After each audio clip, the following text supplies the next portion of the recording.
The reading room at Chester Holloway's law firm felt like a pressure cooker about to explode.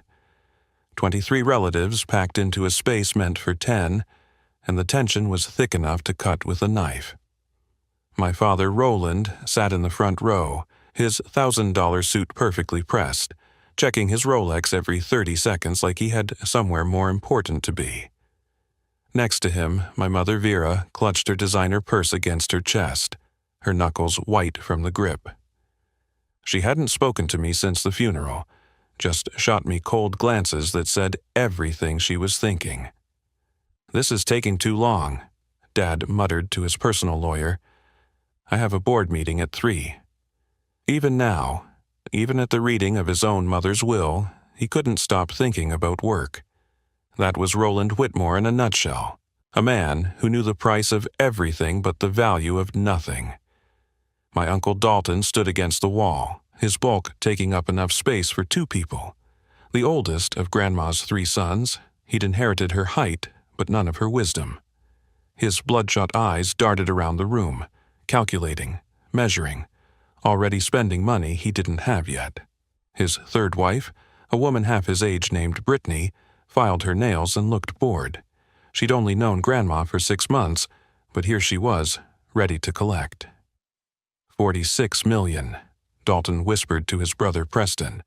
Even split 3 ways, after taxes, we're still looking at $10 million each, minimum. Preston nodded eagerly, sweat beading on his forehead despite the air conditioning. The youngest son, Preston, had spent his entire adult life in and out of casinos, always one bet away from the big score. His ex-wife sat 3 rows back with their 2 teenage kids I'd met exactly once. Everyone wanted their piece of Opal Whitmore's empire. The side rows were filled with cousins, distant relatives, and people I swore I'd never seen before in my life. Someone's new boyfriend was actually taking notes on his phone, like he was already planning investments. It was disgusting. 3 days ago, we'd put Grandma in the ground, and these vultures were practically salivating. "Where the hell is Chester?" Dad demanded, his voice cutting through the whispered conversations. "This is unprofessional." The door opened, and Chester Holloway walked in, carrying a leather folder. At 72, he moved with the deliberate pace of someone who'd learned not to rush for anyone. He'd been Grandma's attorney for 40 years, had seen her build her shipping empire from nothing, had been there through every triumph and setback. The look on his face was unreadable, but when his eyes met mine, something passed between us. Not sympathy exactly, but understanding, maybe. "Thank you all for coming," Chester began, setting the folder on the podium. "Before we begin, I need to remind everyone that Mrs. Whitmore's will was drafted with meticulous care and is legally bulletproof. Any attempts to contest it will be met with the full force of the law firm she helped build." Dad scoffed. "Just get on with it, Chester. We all know why we're here." Chester's jaw tightened, but he maintained his composure. "Very well. The last will and testament of Opal Marie Whitmore, executed 6 months prior to her passing." The room fell silent.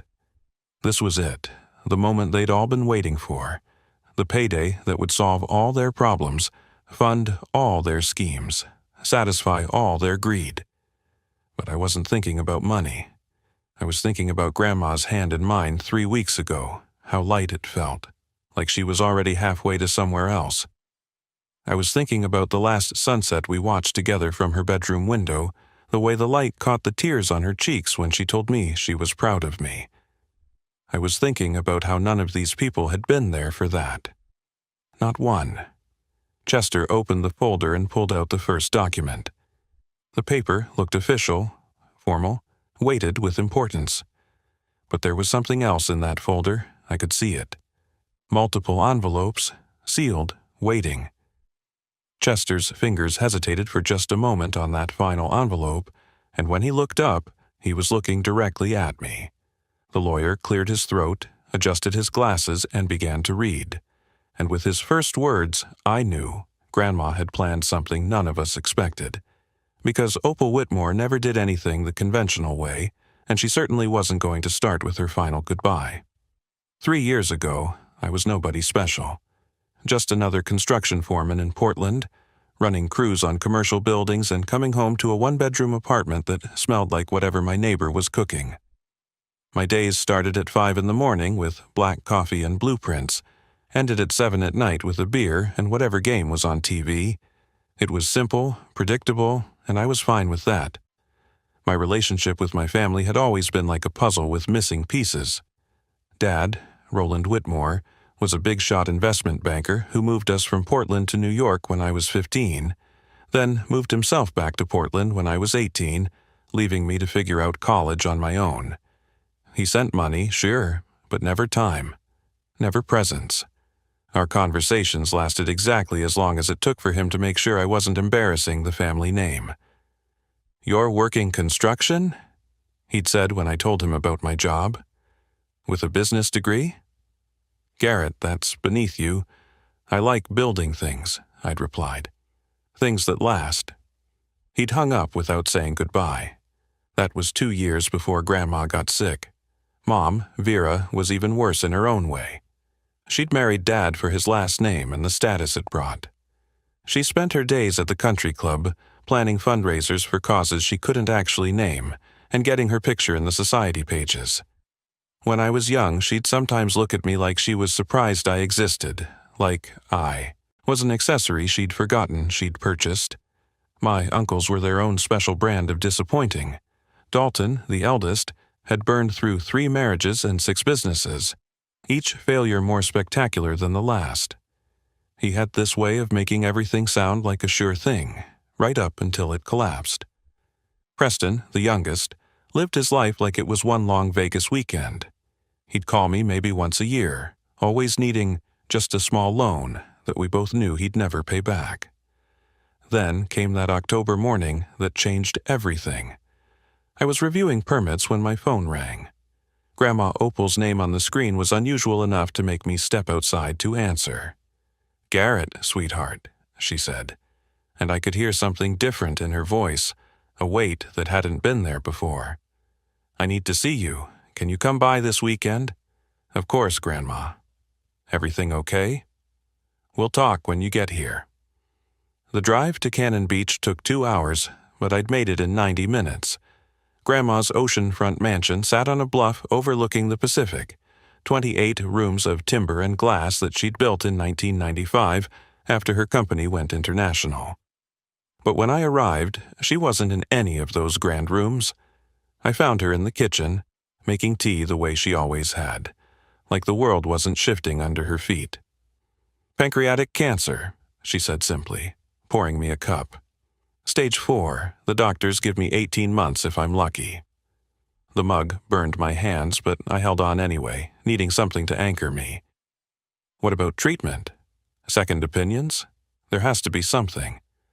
"I'll fight it," she said, sitting across from me at the small breakfast table where she'd fed me pancakes every Sunday when I was a kid. "But I need someone with me. Someone I trust. Your father has already started calling about power of attorney. Your uncles are circling like sharks. I need someone who gives a damn about me and not just my bank account." "I'll move in tomorrow," I said without hesitation. "Garrett, your job, your life in Portland. You're my family, Grandma. My real family. The job will be there when I get back." She reached across the table and took my hand. Her fingers felt fragile, like bird bones, but her grip was still strong.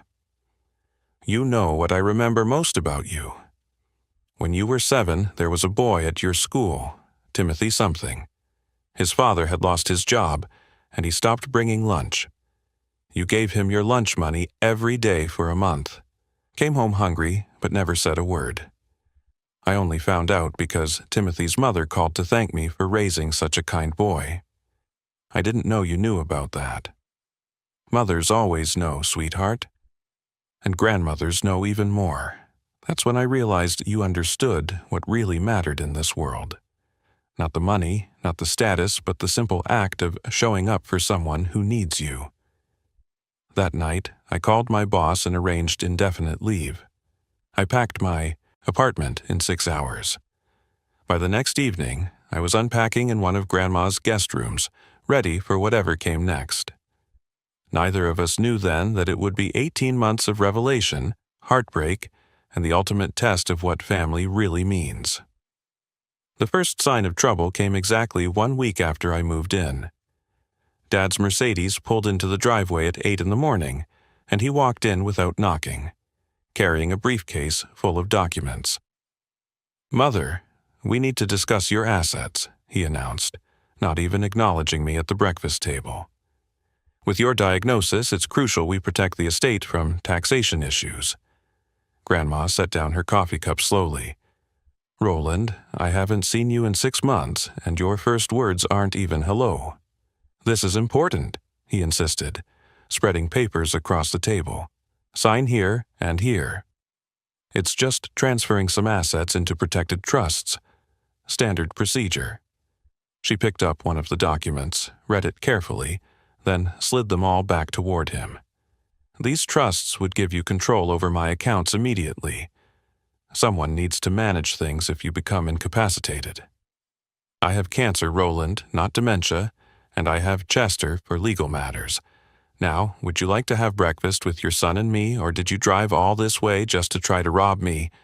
His face turned red. "I'm trying to help you." "No, you're trying to help yourself." "There's a difference, one I taught you long ago, though apparently the lesson didn't stick." He grabbed his papers and stormed out. Through the window, I watched him make a phone call before driving away. Within an hour, Mom called Grandma's landline. "Opal, dear," Mom's fake sweetness oozed through the speaker. "Roland's just concerned. Perhaps I should come visit, help with arrangements. Vera, you haven't stepped foot in this house in 2 years. Don't start pretending to care now."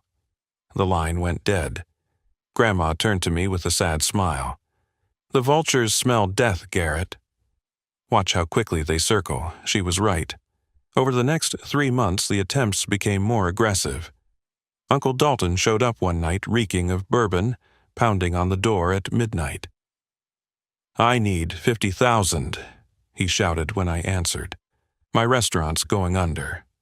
She's sitting on millions while her son loses everything." "Go home, Dalton. You're drunk, you little leech," he snarled, jabbing a finger at my chest. "Playing the good grandson while we all know you're just waiting for your payday. How much is she promising you? 10%? 20?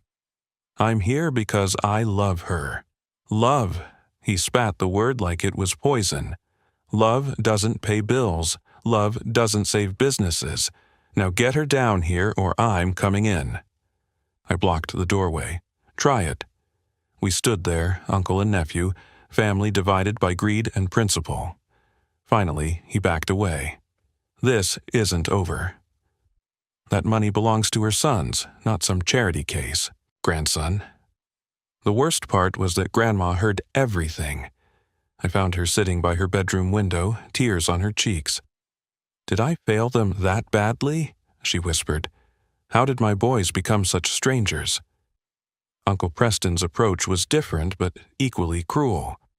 He hired a psychiatrist to evaluate Grandma, claiming she wasn't mentally fit to manage her affairs. The doctor arrived unannounced one Tuesday afternoon. "I'm here for Opal Whitmore's cognitive assessment," he announced. Grandma stood in the doorway, frail but fierce. "Young man, I built a shipping empire from nothing, negotiated with unions and government officials, and ran board meetings until last year. I can still beat anyone in this house at chess, recite Shakespeare from memory, and balance my own checkbook. Now, get off my property before I call the police and my lawyer." The doctor left, but Preston didn't stop. He called Adult Protective Services, claiming I was taking advantage of a vulnerable elder. The investigation was humiliating for Grandma, having to prove to strangers that she was staying in her own home by choice. Meanwhile, her health deteriorated. Chemotherapy ravaged her body. Some days she couldn't get out of bed. I learned to manage her medications, change IV bags, help her to the bathroom. The work was hard, but the emotional toll was worse. Watching this titan of a woman who'd built an empire and raised a family, reduced to hoping just one of her children would visit without an agenda. Mom sent flowers every month with identical cards. Thinking of you. Get well soon, Vera. Never a visit, never a real phone call, just flowers that Grandma asked me to donate to the hospital. At least other patients will enjoy them, she said. Someone should get comfort from my children's gestures even if I can't. The betrayals piled up like winter snow, cold and suffocating. Each one broke Grandma's heart a little more, until I worried she'd die of disappointment before the cancer took her. But through it all, she kept planning something, meeting with Chester, making arrangements she wouldn't discuss with me. 6 months before Grandma passed, everything shifted. It was a gray February morning when Chester Holloway's Lincoln Town car pulled into the driveway.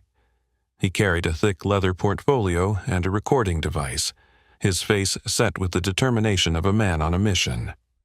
"Garrett, I need you to give us privacy," Grandma said, already dressed in her best navy suit despite rarely leaving bed anymore. "Chester and I have business to discuss." They locked themselves in her study for 4 hours.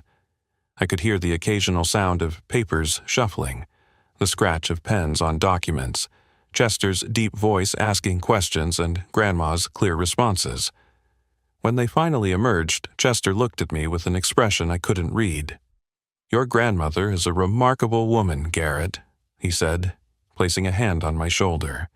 "Remember that, no matter what happens in the coming months. Things may get difficult, but trust the process." After he left, I found Grandma in the study, staring out at the ocean.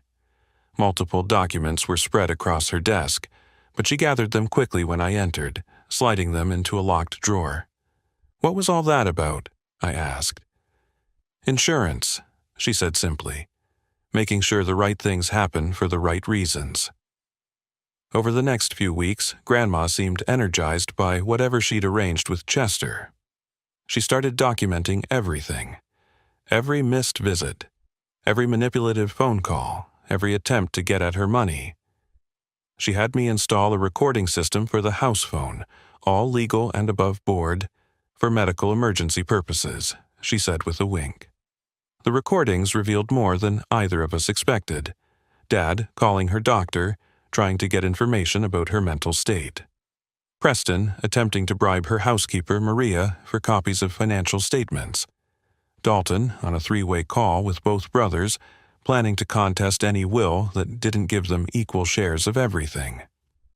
"The old bat can't last much longer," Dalton said on one recording. "We just need to make sure the kid doesn't manipulate her into anything stupid." "I've got my lawyer ready," Dad added. "The second she dies, we file for immediate freeze on all assets. Garrett won't be able to touch a penny." Grandma listened to these recordings with me, her face never changing, but her hand trembled as she took notes. "They're not even pretending anymore," she said quietly. "At least now I know where we all stand." Her health declined sharply after that. The cancer had spread to her liver and bones. Hospice came in mid-April.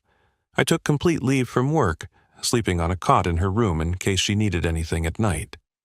Those last weeks were brutal and beautiful in equal measure. We talked about everything during those long nights when pain kept her awake.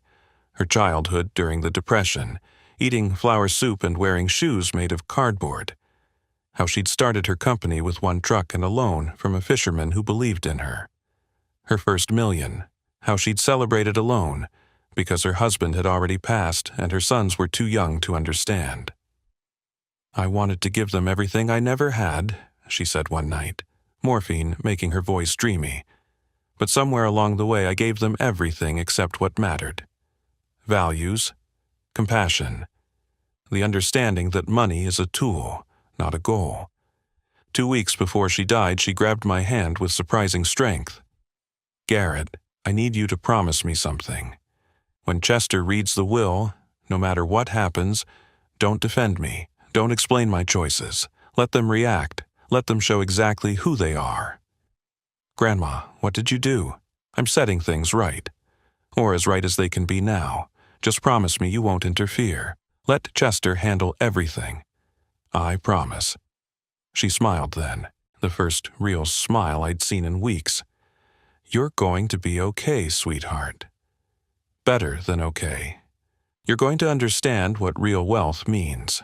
Her funeral was scheduled for a Thursday. She passed on a Monday evening, watching the sunset paint the ocean gold and pink. Her last words were clear and calm. "The truth always surfaces, Garrett. Like oil on water, it always rises to the top. Watch for it." The obituary ran in 3 newspapers. Within hours, relatives I'd never heard of were calling about funeral arrangements. Dad flew in from New York the next morning, already dressed in black, already calculating. Mom arrived separately, making sure the society photographers captured her grief. My uncles came together, a united front of entitlement. At the funeral, they all performed beautifully. Dad's eulogy about family values and maternal love would have been touching if I hadn't heard him call her a stubborn old fool on the phone the week before. The tears, the memories they shared, the touching anecdotes, all of it rang hollow as a bell. Chester announced the will reading for the following week. The vultures circled immediately, but I just waited, trusting whatever Grandma had planned. The conference room at Chester Holloway's law firm could have been a stage for a play about greed. Every seat was taken, and people stood against the walls like they were afraid to miss a single word. Dad sat in front with his personal lawyer, a sharp-faced woman who kept checking documents on her tablet. Mom had brought her financial advisor, a nervous man who kept adjusting his tie. Uncle Dalton cracked his knuckles repeatedly, while Preston sweated through his shirt despite the cool temperature. Chester entered precisely at 2 o'clock, carrying the same leather portfolio from that day 6 months ago. He set it down carefully, adjusted his glasses, and looked at each person in the room with the steady gaze of someone who'd seen every kind of family drama in his 40-year career. "Before we begin," Chester said, his voice carrying the authority of law and experience, "I want to remind everyone that Mrs. Whitmore executed this will 6 months ago, while in full mental capacity, witnessed by 3 medical professionals and 2 independent attorneys. Any attempts to contest it will be met with the full resources of this firm." Dad's lawyer started to speak, but Chester raised his hand. "Please hold all questions until I've finished reading the complete document." He opened the portfolio and pulled out the first document. The last will and testament of Opal Marie Whitmore, dated February 15th of this year. "To my son, Roland Whitmore, I leave my complete collection of family photographs, stored in albums in the study. Every birthday, every Christmas, every family gathering you missed while building your fortune. Perhaps looking at them will help you understand what you traded for your success." Dad's face went from expectant to confused to furious in 3 seconds. "Photos? That's it?" Chester continued without acknowledging the outburst. "To my son, Dalton Whitmore, I leave my personal recipe book, including the recipes for every meal you claimed you could improve but never once cooked for me. May you finally learn that talking about doing something and actually doing it are different things." Dalton stood up so fast his chair fell backward. "This is insane. Where's the money? To my son, Preston Whitmore, I leave my antique deck of playing cards, the ones my father used to teach me that gambling with family love is the only bet you're guaranteed to lose." Preston's face turned purple. "She's mocking us. This whole thing is a joke." "To my daughter-in-law, Vera Whitmore," Chester continued steadily, "I leave my collection of costume jewelry. 23 pieces that look expensive but are worth nothing, much like the affection you showed me over the years." Mom gasped, her hand flying to the real pearls at her throat. "How dare she?" The room erupted in angry voices, threats, accusations flying like shrapnel. Chester waited patiently for the noise to die down, then pulled out a second envelope. "To my grandson Garrett Whitmore, I leave my 1947 Cadillac coupe, purchased with the first profit from my business. It still runs because it was maintained with care, not money. Like love, it only needed consistent attention to last. I felt every eye in the room turn to me with hatred so pure it could have burned through steel. "That's all?" Dad shouted. "Where's the $46 million? The oceanfront property? The shipping company? The investment portfolios?" Chester pulled out a thick document. "Ah, yes, the estate valued at $46 million. I have here a complete financial disclosure, also executed 6 months ago." The room went silent as death. 3 years ago, upon receiving her diagnosis, Mrs. Whitmore began liquidating her assets. She sold the shipping company to her employees for $1, with the provision that all profits for the next decade go into their retirement funds. She liquidated all investment portfolios and properties, converting everything to cash. $46 million in cash, Dalton breathed. "Where is it?" Chester smiled then, the first real emotion he'd shown. Distributed as follows. $30 million was used to establish the Whitmore Foundation for Childhood Cancer Research, focusing on pancreatic cancer that affects children. $8 million funded full college scholarships for 200 first-generation students from working families. $5 million was distributed among 15 food banks and homeless shelters in Oregon and Washington. $2 million went to Doctors Without Borders.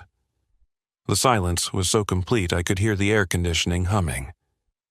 "The oceanfront mansion," Chester continued, "was sold to the Oregon State Parks Department for $1 to be converted into a public beach access and nature preserve. By Mrs. Whitmore's specific instruction, it will be named the Garrett Whitmore Preserve, honoring the only family member who understood that the best views shouldn't be reserved only for those who can afford them." "No," Dad whispered. "She couldn't have. We're her children. That money was ours by right."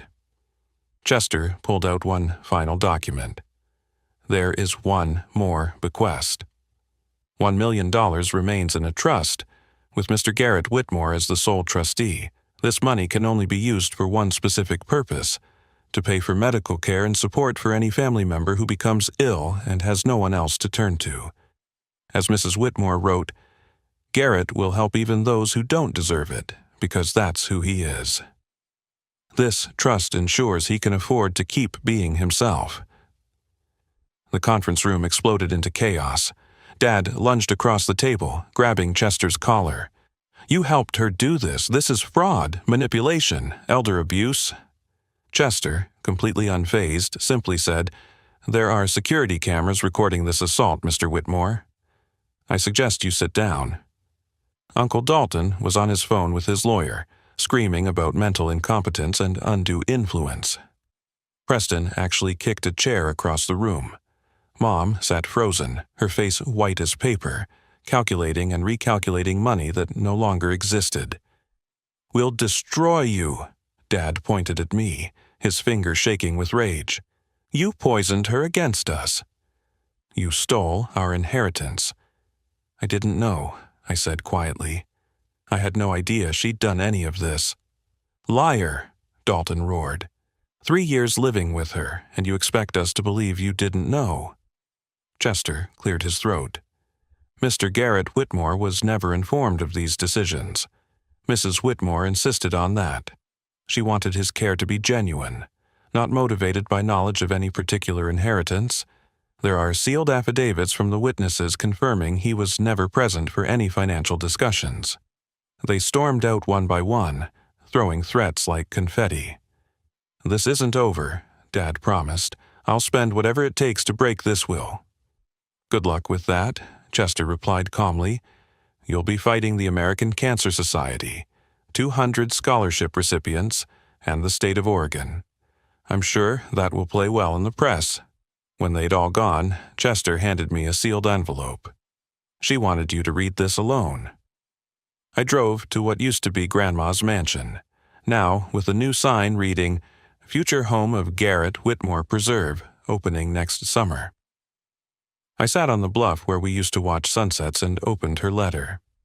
"My dearest Garrett, if you're reading this, then Chester has delivered my final lesson to our family. I'm sorry you had to witness their true colors, but you needed to see it. You needed to understand that DNA doesn't make a family, love does. The money was always going to destroy them. If I'd left them millions, they would have fought over it until lawyers got most of it. Anyway, if I'd left them nothing outright, they would have assumed you manipulated me. So I gave them exactly what they'd given me. Tokens that look like something but mean nothing. They got what they earned. You got what you earned too, not millions because you never wanted that. You got the truth that you're nothing like them. You got the knowledge that when someone needed you, you showed up. You got to be the name on something that will bring joy to families for generations. The million in trust isn't really for them. We both know they'll never ask you for help. Their pride won't let them. It's for you to use as you see fit, helping people who actually need it. I know you will. You've been doing it your whole life, usually with much less. But your real inheritance is freedom. Freedom from wondering if you're like them. Freedom from their poison. Freedom to live your life knowing you chose love over money. And that choice made you wealthy in ways they'll never understand. Live well, my sweet boy. Build things that last. Love people who deserve it. And remember that the fortune I spent my life accumulating was only worth something when I gave it away to people who'd use it right. All my love, Grandma Opal. That was 2 years ago. The lawsuits all failed, just as Chester predicted. Dad doesn't speak to me. Mom moved to California to reinvent herself. Uncle Dalton filed for bankruptcy again. Uncle Preston disappeared somewhere in Nevada, but the trust has helped 17 families so far. Construction workers whose kids got cancer. A janitor at my company whose wife needed heart surgery. Real people with real problems who just needed someone to give a damn. Each time I write a check, I think of Grandma smiling, knowing she'd turned her fortune into something that actually mattered. Last week, the preserve officially opened. Hundreds of families came that first day. Kids built sandcastles where Grandma's rose garden used to be. Teenagers played volleyball where the fountain stood. An elderly couple sat on a bench, sharing sandwiches and watching the sunset from the exact spot where Grandma and I used to play chess. A little girl ran up to me, pointing at the sign. "Is that you, Garrett?" "That's me." "Why's your name on the park?" "My grandma wanted everyone to have a beautiful place to watch the ocean," I said. "She believed the best things in life should be free." "She sounds nice. Is she here?" I looked at the waves, the families, the joy on faces that would never know Opal Whitmore's name, but would benefit from her final act of rebellion against greed. "Yeah," I said, "she's here." If this story touched your heart, please hit that like button and share it with someone who needs to hear that family isn't about blood, it's about who shows up when life gets hard. Drop a comment below sharing your own thoughts about what real wealth means to you. And if you want more stories about families, redemption, and the unexpected ways love shows up in our lives, make sure to subscribe to the channel and hit the notification bell. Thank you for watching. And remember, the best inheritance you can leave or receive isn't money, it's the knowledge that you were truly loved.